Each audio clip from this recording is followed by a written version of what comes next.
Olá, sejam todos muito bem-vindos a mais uma série de vídeos temáticos aqui no canal do Robson 2.0. Antes de iniciar esse vídeo, eu quero deixar aqueles recadinhos de sempre. Pedir para você que não é inscrito, se inscrever no canal, curtir o nosso vídeo, compartilhar nas suas redes sociais. Se você achar que esse serviço que eu faço merece um incentivo, o link para o Apoia-se do canal está na descrição desse vídeo. Se inscreva no nosso Apoia-se.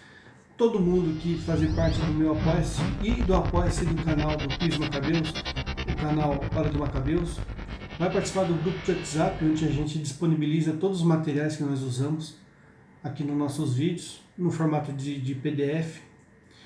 E já está disponibilizada a opção de membro do canal. Então, se você quiser se tornar membro do canal, também já tem essa possibilidade. Gostaria de pedir para vocês também se inscreverem nesses canais aqui, que são os canais parceiros aqui do meu canal, né? São canais que eu recomendo, de amigos do meu canal. E a série de vídeos que eu vou fazer dessa vez vai ser sobre dons carismáticos. Algumas pessoas têm um certo preconceito com essa palavra, né, carismática, por conta da renovação carismática. Mas na teologia, quando a gente fala dons carismáticos, não tem nada a ver com esse movimento, né, da renovação carismática. Dons carismáticos são aqueles dons extraordinários. Aqueles dons que nós não recebemos de forma ordinária, através dos sacramentos, né? Como, por exemplo, aí no batismo, onde você recebe os dons da fé, esperança, caridade. Quando você faz a crisma, recebe o sacramento da crisma, você recebe os mais sete dons do Espírito Santo. Então, dons carismáticos são aqueles que vão além desses dons. É aquilo que a Bíblia diz que o Espírito dá para quem quer, ele sopra para quem quer. Né? Então, nós recebemos de forma extraordinária. Então, nem todos têm. Havia um curso no canal do Padre Paulo Ricardo sobre esse tema, dons carismáticos, mas eu entrei lá para dar uma revisão nesse curso e não está mais, parece que, disponível lá. O Padre Paulo Ricardo tem esse costume, ele é meio perfeccionista, então às vezes ele gosta de refazer algum curso que ele já fez. Então ele tira do ar um curso que ele já fez, refaz e coloca de novo com uma qualidade ainda maior. Por incrível que pareça, ele consegue melhorar aquilo que ele faz. Então, isso que eu vou apresentar aqui é quase que inédito, porque o site do Padre Paulo Ricardo, que é onde estava a fonte que eu vou usar aqui, não tem mais esse material, pelo que eu vi. Então, a fonte inicialmente era o site do Padre Paulo Ricardo. Como não tem mais lá, não tem como indicar para vocês outra fonte. Mas como eu fiz esse curso na época que estava disponível, então eu refiz ele, né, à minha maneira. Então, teologia mística, que é uma área de teologia que estuda os dons, o mundo espiritual, coisas espirituais, a gente chama de teologia mística. E para variar, o primeiro vídeo dessa série eu vou abordar a parte histórica, né, do tema. E como bibliografia, eu deixo aqui o livro do padre Raniero Cantalamessa, né, O Espírito Santo na Vida de Jesus. Uma outra obra que a gente usa aqui bastante também vai ser a História Eclesiástica, né, de Eusébio de Cesareia. E para vocês entenderem um pouco mais sobre um segmento desse tema aqui, né, eu vou deixar o livro A Posteridade Espiritual de Joaquim de Fiori, de Henri de Lubac. Então são as três bibliografias básicas aqui desse vídeo. Então, para começar, podemos facilmente identificar os carismas nas Sagradas Escrituras, tanto no Antigo quanto no Novo Testamento. Desde Jacó, lá em Gênesis 32, versículo 31, e Moisés, né, lá em Êxodo 33, versículo 23, que tinham o dom da visão, e os profetas que tinham o dom da profecia. Então, você vê desde o Antigo Testamento, desde Gênesis, pessoas que tinham dons carismáticos, que vai desde os dons de visões, de terem visões, quanto os dons de profecia, que são dons carismáticos, né? O dom da visão, o dom da profecia. Então, isso aí é vasto, de Gênesis a Apocalipse. Com menos frequência, a gente vê às vezes com menos frequência, como atestado em 1 Samuel, capítulo 3, versículo 1, onde diz o seguinte: o jovem Samuel servia ao Senhor sob os olhos de Eli. A palavra do Senhor era rara naqueles dias e as visões não eram frequentes. Então a gente tem período ali nas escrituras onde há menos manifestações do Espírito Santo, menos dons do Espírito Santo. Então esse é um período ali onde a própria Bíblia diz que naqueles tempos eram raros as visões e as profecias, mas também a gente vê com abundância, né? Como principalmente ali a partir de Pentecostes, já no Novo Testamento. Com Jesus, os carismas permaneceram nele, desde sempre, porque o Espírito Santo permaneceu nele. Por causa da união íntima entre a sua natureza humana e a sua natureza divina. Então, Jesus é uma exceção. Não dá para a gente usar Jesus como parâmetro para nós, no que diz respeito aos dons do Espírito Santo. Tanto os dons que nós consideramos carismáticos, quanto os dons ordinários, né? Jesus, ele tinha esses dons de forma diferente do que nós temos. Não podemos dizer que Jesus recebia o Espírito Santo, mas vemos de certa forma passagens que mostram que ele crescia na graça. Então nós não podemos dizer que Jesus ele recebia os dons do Espírito Santo, mas de certa maneira a gente observa ali nas Escrituras que os dons cresciam nele. Conforme ele crescia em idade, os dons também cresciam em graça, né? Conforme está lá em Lucas 2, versículo 52. E Jesus crescia em estatura, em sabedoria e graça, diante de Deus e dos homens.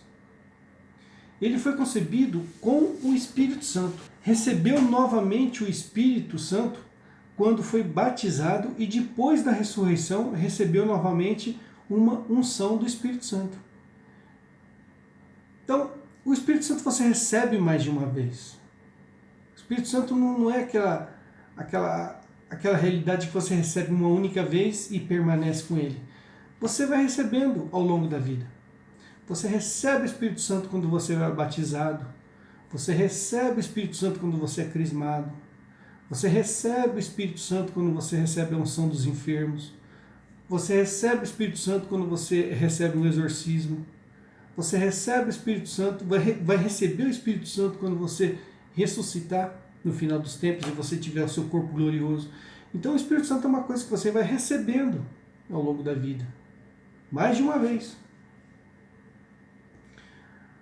Constatamos assim que ele sempre esteve repleto do Espírito Santo, mas mesmo assim crescia na graça. Essas informações referentes a Cristo despertam novos questionamentos, mas como nosso foco não é a cristologia, vamos deixar um pouco de lado a realidade de Cristo e tratar do homem. Basta sabermos que a realidade de Cristo é ao mesmo tempo exemplar, ou seja, que devemos ter como exemplo a seguir, né? Mas também único, de modo que nunca conseguiremos ser como ele. Então, Jesus é o nosso foco, devemos ter ele como exemplo, imitar ele, assim como Paulo disse, sejais meus imitadores, assim como eu sou de Cristo. Mas tendo em mente que a gente nunca vai conseguir ser como ele. Quando Jesus sobe aos céus, ele derrama o Espírito Santo em Pentecostes, e com ele todos os dons carismáticos que se manifestam não somente em Pentecostes, mas em todo o livro de Atos dos Apóstolos. Atos foi escrito por São Lucas, discípulo de São João, de modo que Atos tem íntima relação com os escritos de São Paulo. Só corrigindo, falei discípulo de São João, é discípulo de São Paulo. Lucas era discípulo de São Paulo. Logo, Atos, que foi escrito por Lucas, tem íntima ligação com os escritos de São Paulo, em particular com a sua primeira carta aos Coríntios. Sendo assim, fica evidente que até o primeiro século havia não somente a crença, mas também a abundância dos dons carismáticos. Primeiro século está ali nas Escrituras. Então, primeiro século, a gente vê a abundância de dons até o final do primeiro século. Está ali em Atos dos Apóstolos, nas cartas de Paulo. Mas por que isso mudou? Os primeiros pais da igreja vão dizer que esses dons eram para a igreja nascente. Mas historicamente podemos ver que não foi bem assim. O que os santos padres disseram é verdadeiro, mas é apenas uma parte da realidade. Enquanto que a igreja nascente enfrentava inimigos externos, tendo seus mártires, a igreja que veio depois precisou se espalhar e enfrentar os inimigos internos. Então, enquanto que no primeiro século a igreja enfrentava os inimigos externos, os judeus, os romanos, a partir do segundo século teve que enfrentar os inimigos internos, ou seja, os hereges. Então a igreja viveu uma realidade de 2000 anos de dons carismáticos, né? Desde o início de Jesus Cristo com os apóstolos até hoje, sempre viveu essa realidade de dons. Esse momento que estamos vivendo hoje, com todo esse problema protestante e do pentecostalismo, é apenas um dos capítulos. Esse problema que a gente está enfrentando hoje, né, referente aos dons do Espírito Santo, com a questão do protestantismo e com o protestantismo, o pentecostalismo, é apenas um dos capítulos desses 2000 anos de igreja convivendo com os dons. É apenas mais um capítulo. Não está acontecendo nada de especial atualmente, nada de diferente, nada de espetacular. É apenas um dos capítulos. Sempre foi controverso, da mesma maneira que é hoje. O primeiro e mais antigo problema que a igreja enfrentou com os dons carismáticos foi a heresia denominada montanismo, ou catafrígia, que quer dizer proveniente da Frígia, né? Foi por conta dessa heresia que a igreja reagiu tão radicalmente contra os dons carismáticos. Então foi a partir dessa heresia que a igreja botou o pé no freio e parou de acelerar, quando diz respeito aos dons. E o que foi o montanismo? Montano foi um católico leigo que deu origem a essa heresia, ainda no século II. Nasceu na Frígia, né, na Ásia Menor, no centro de onde hoje é a Turquia. Por isso que o nome também é catafrígia, proveniente da Frígia, porque Montânio era da Frígia. E Frígia fica ali perto daquela região ali para onde Paulo escreveu a carta aos Gálatas. Então, os frígios eram vizinhos dos Gálatas, né? É a mesma região.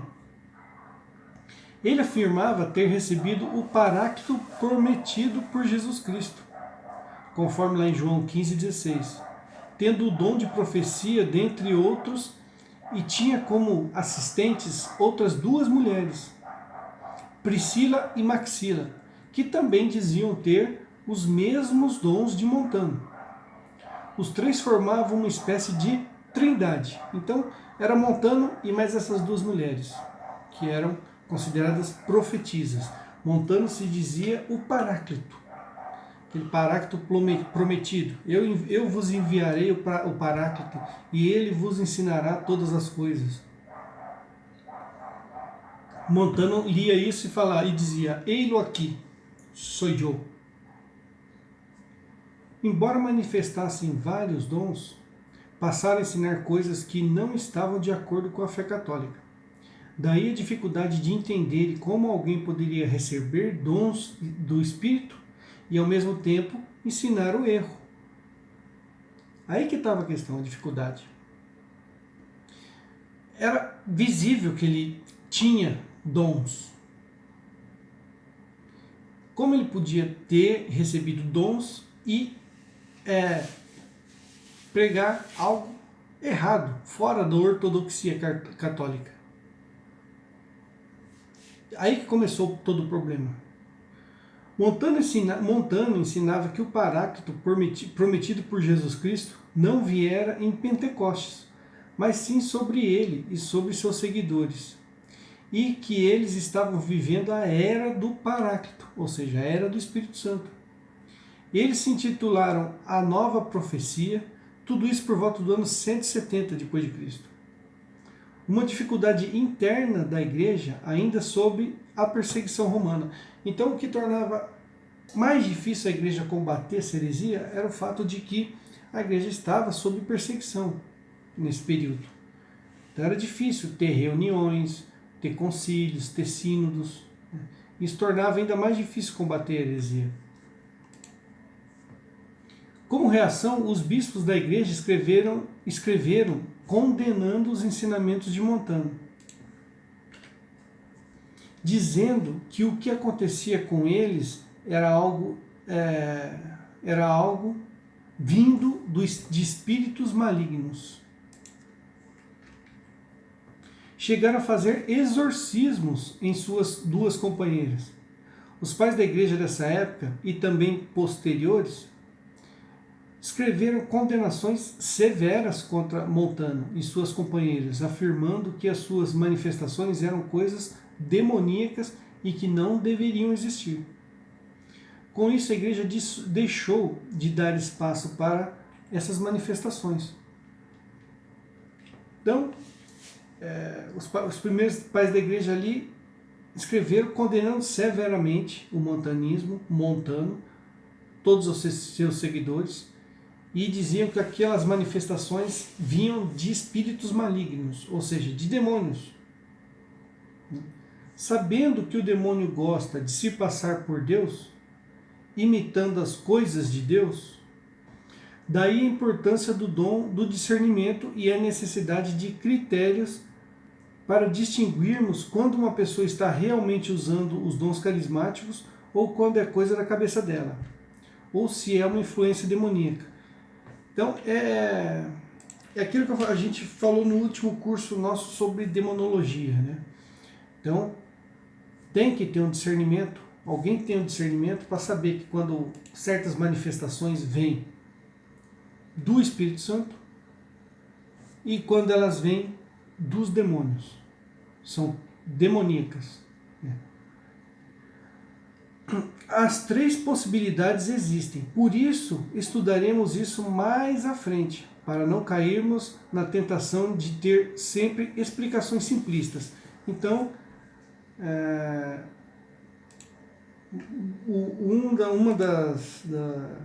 dos vídeos que a gente vai fazer no futuro é sobre o dom do discernimento.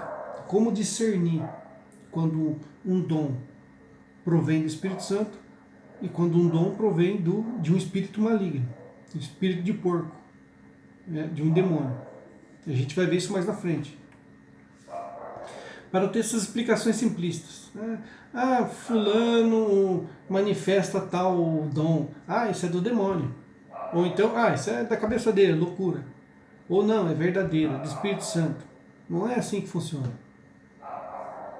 Para dificultar ainda mais, no norte da África surgiu um seguidor do montanismo, um teólogo influente chamado Tertuliano.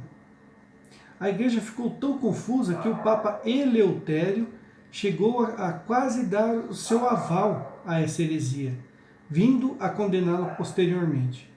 Tivemos um Papa, então, que por muito pouco ele não caiu em heresia, que foi o Papa Eleutério, né? E quase chegou a chancelar essa heresia. No último momento ele pulou para trás e depois, posteriormente, veio a condenar. Ele mesmo condenou essa heresia. E além do montanismo, temos ali também o fenômeno do gnosticismo. Nessa mesma época, outra heresia ganhou força e caiu nas graças do povo. Os gnósticos ensinavam que existiam ensinamentos que Cristo deixou e que somente alguns o conheciam. Ensinamentos que Cristo dava aos seus discípulos mais próximos, mas que a grande massa não tinha acesso. Diziam que existiam dois tipos de pessoas: as espirituais e as carnais. E isso era muito semelhante ao que os montanistas ensinavam.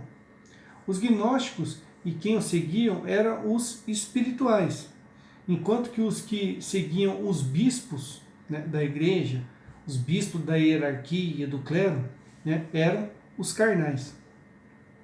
Numa espécie de eleição ou, entre aspas, predestinação, onde os espirituais alcançariam a salvação, enquanto que os carnais seriam condenados. Então a heresia do gnosticismo não tinha nada a ver com os dons carismáticos, mas esse ensinamento de que haviam pessoas espirituais se tornara algo que vai perdurar ao longo da história. Então não tinha muito, a heresia do gnosticismo não tinha muito a ver com os dons carismáticos. Mas essa questão da predestinação é algo que vai perdurar ao longo da história e vai estar sempre muito dentro desses grupos de heresias que vão usar a questão dos dons do Espírito Santo. Né? Pessoas espirituais, pessoas carnais, pessoas que buscam mais uma espiritualidade, que são mais propensas a ser salvas, né? Mais santas, mais especiais, e outras pessoas que não, que são carnais. Né? Enquanto que o montanismo se extinguiu no século IV, os gnósticos levaram à frente, contrapondo uma igreja espiritual a uma igreja dos bispos. E isso a gente vê muito hoje na teologia da libertação, por exemplo. Né? Quem não conhece aquele livro do Leonardo Boff, Igreja, Carisma e Poder. Então existe uma igreja dos carismas, que é uma igreja espiritual, uma igreja que segue a Deus apenas, e a igreja do poder, que é a igreja da hierarquia, do clero, do magistério. É um livro de Leonardo Boff, Igreja, Carisma e Poder. Nos primeiros séculos já tinha esse pensamento. Né? E é uma coisa que vem com os gnósticos e está até hoje. Né? Martinho Lutero ensinava isso, que a verdadeira igreja era espiritual e invisível. Enquanto que essa igreja institucional, visível do magistério, é uma criação humana, fruto do pecado. Essa divisão entre pessoas apegadas ao espiritual e pessoas apegadas ao magistério acompanha a igreja ao longo dos séculos, como Leonardo Boff, que eu falei agora há pouco. Um herege escolhe uma dessas posições e rejeita a outra. Mas o católico vive em uma tensão entre uma coisa e outra. Aceita os carismas dos dons do Espírito Santo e também o carisma da certeza do Sagrado Magistério. Então o herege, a própria palavra herege já quer dizer isso. Herege vem de héresis, que quer dizer no grego escolha. Você tem duas opções. Aí você escolhe uma e rejeita a outra. Isso é um herege. O católico concilia as duas coisas. Nem somente o lado espiritual e nem somente o lado carnal, mas sim as duas coisas. É uma tensão. é uma coisa que completa a outra. Não é uma coisa que exclui a outra, é uma coisa que completa a outra. Da mesma forma que temos momentos em que papas corrigem erros e heresias, mas também temos momentos onde pessoas místicas corrigem o Papa.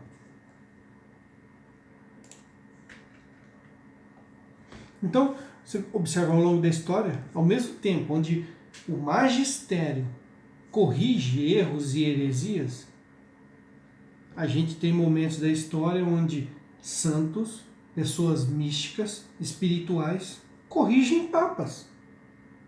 Então uma coisa completa a outra, não é uma coisa que exclui a outra.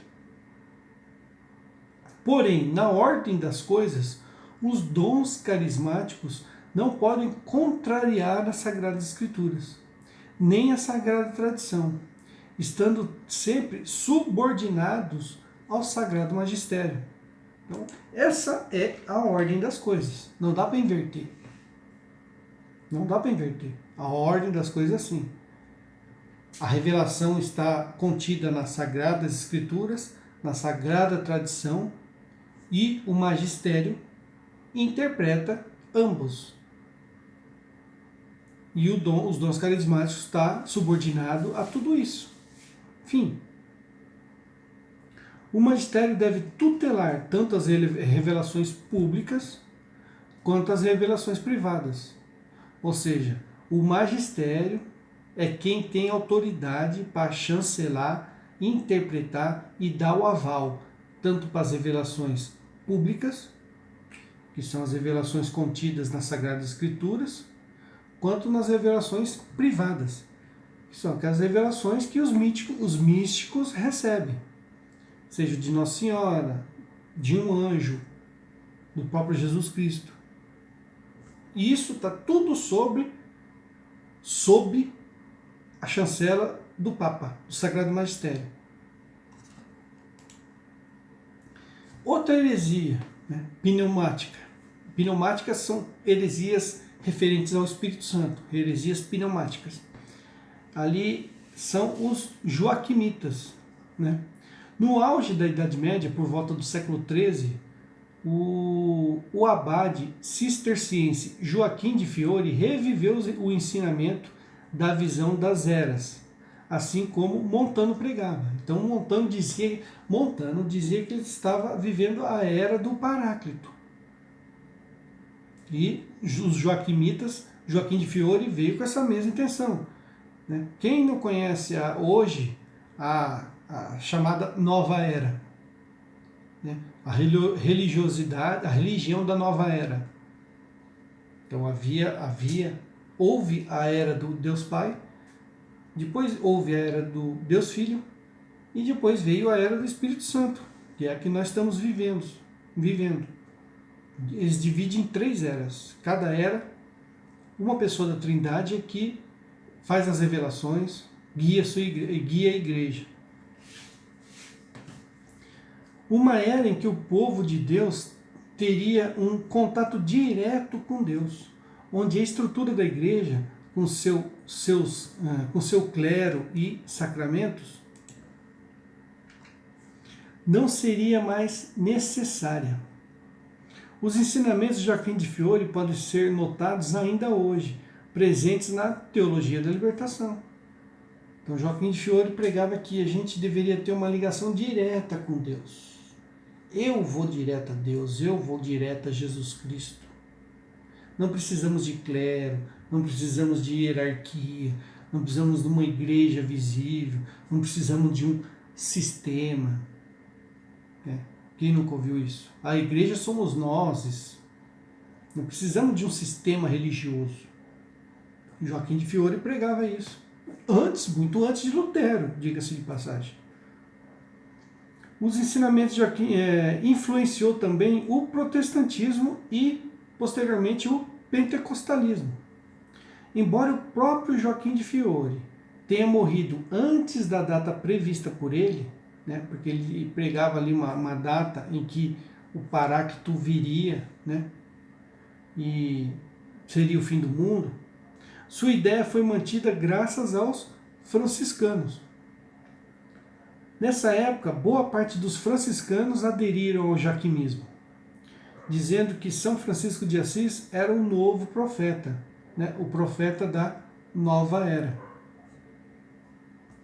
Diziam que a partir daquele momento existiriam homens espirituais, daí o nome assumido por eles de espirituais, eles se chamavam de espirituais, e o restante da história a gente já conhece muito bem, né? O que vem depois?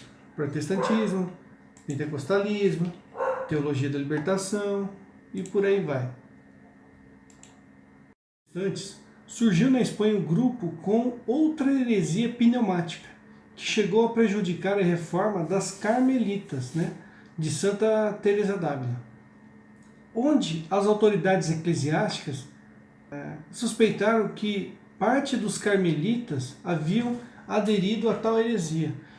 E a história seguiu até a heresia do pentecostalismo, no século XX. Então, isso aí influenciou até mesmo a reforma de Santa Teresa d'Ávila, né? A reforma dos carmelitas, por conta de uma heresia pneumática, semelhante a essas que a gente já falou, que aconteceu na Espanha, no século XVI. Então até aqui falamos das heresias, mas não para dizer que os carismas são heréticos em si. E sim, para, conhecendo as heresias, evitá-las e conseguirmos colocar dentro da fé real da igreja os carismas. Então a gente abordou a parte histórica e vendo a história das heresias, não para dizer que os carismas são condenados, condenáveis, são heréticos. Não. É para a gente entender como eles foram mal usados por hereges, para a gente não repetir isso. O afastamento dos dons carismáticos do Sagrado Magistério fez com que as pessoas interpretassem erroneamente a sua real função, crendo que o fato de uma pessoa possuir tais dons faz automaticamente daquela pessoa um santo. Isso não é verdade. E é exatamente por isso que a igreja não aceita que um milagre concebido por alguém, quem quer que seja, ainda em vida, prova a sua santidade. Para efeito de canonização, a igreja só aceita um milagre que aconteça depois que o fiel já esteja morto. Então a igreja tem tanto um pé atrás com relação aos carismas, que ela sequer aceita milagres em vida como ali provas para canonizar uma pessoa. Ou seja, a igreja nunca canonizou alguém em vida. Por quê? Por causa dessa questão dos dons carismáticos, de ser tão difícil distinguir, interpretar, discernir. É uma coisa tão difícil, a igreja acha difícil, o magistério acha difícil fazer esse tipo de coisa. É difícil. É tão difícil que ela se nega a aceitar manifestações de dons carismáticos em vida como prova de santidade de alguém. Então ela só canoniza a partir de manifestações com o fiel já morto, né? Nunca em vida. Para você ver como que a igreja ela é assim reticente nesse tema. Ela é conservadora. Ela não é assim vai na onda, entendeu?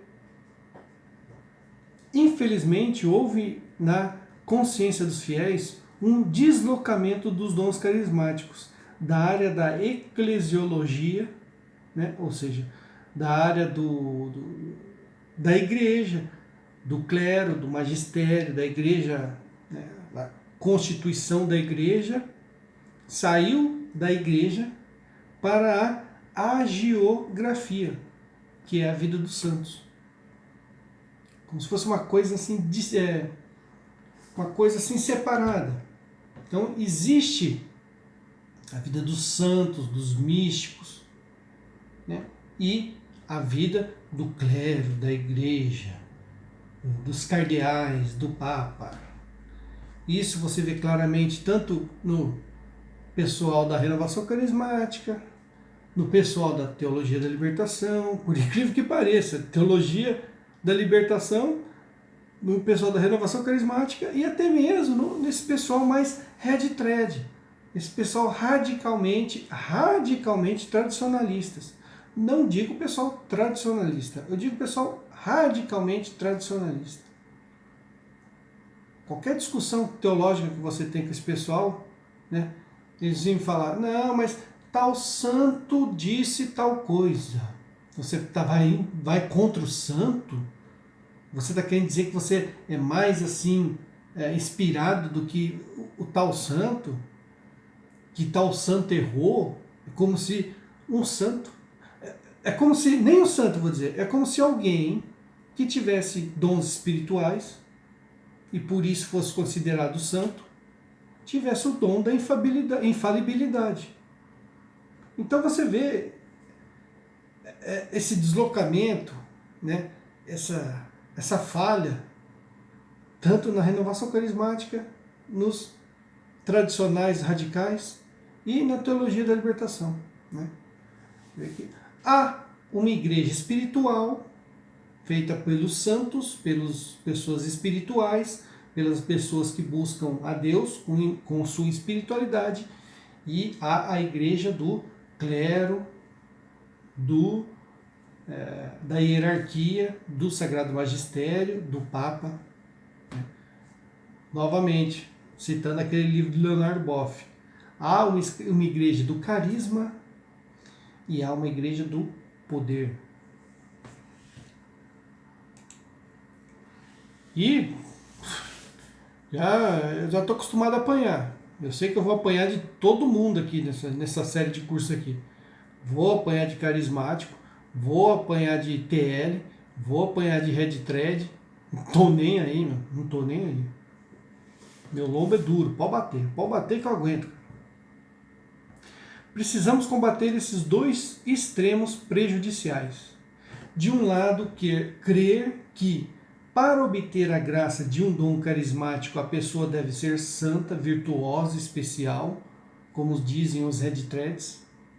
No outro extremo, o pentecostalismo, que diz que todas as pessoas devem receber o carisma. Como diz o pessoal da renovação carismática, o pessoal da teologia da libertação. De um lado diz que somente os santos recebem, do outro lado diz que todo mundo pode receber. E de um terceiro lado, vamos dizer assim, todo mundo deve receber. Então são extremos que a gente deve combater. Nem somente os santos, nem todos devem e nem todos têm que receber. Ou nem todos devem e nem todos podem receber. Esses são os extremos que a gente tem que combater. Nosso trabalho será encontrar a fé católica entre esses dois extremos. E eu coloquei um terceiro aqui no lugar. Né? Então, entre esses três extremos aí, a gente tem que encontrar a fé católica no meio disso. Então, eu vou terminar aqui esse vídeo com uma citação do padre Daniel Ange, só que você fala Daniel Ange, da Renovação Carismática da França. Abre aspas, né? Porque, para o que o padre Daniel Ange falou, o mundo católico é como uma pipa. Para que ela voe, é necessário que haja um vento. Mas para que ela não se perca, é necessário que haja uma corda a segurando. Essa tensão entre a força do vento e a força da corda é o que permite que a pipa voe. Da mesma forma é a realidade dos carismas dentro da igreja. Para que exista a igreja, precisamos do Espírito Santo, que sopra onde quer. Também é necessário que haja um magistério, que nos assegure esse sopro do Espírito. Essa tensão entre sopro do Espírito e a segurança do magistério é que nos garante a unidade da igreja. Então, a igreja, segundo a analogia de Daniel Lange, é como uma pipa. Os dons do Espírito Santo são o vento que faz a pipa voar. O magistério é a corda que segura a pipa para a pipa não se perder. É assim que nós devemos encarar os dons do Espírito Santo dentro da igreja, os dons carismáticos, os dons extraordinários. E quais são os dons, como ele se manifesta, como discernir, a história do pentecostalismo, a história da renovação carismática e tudo mais, a gente vai ver nos outros vídeos. Eu estou pretendendo fazer uma série com 5 vídeos. Talvez seja menos, talvez tenha que ser mais. Inicialmente serão 5. Espero que vocês tenham gostado desse vídeo. Novamente pedindo, se inscreva no canal, dê o seu joinha. Se você quiser, se inscreva no Apoia-se ou se torne membro aqui do canal. Mas de qualquer forma, compartilhe esse vídeo nas suas redes sociais e não se esqueça de se inscrever e privilegiar os canais parceiros aqui do canal. Fiquem todos com Deus e até o próximo vídeo. Amém.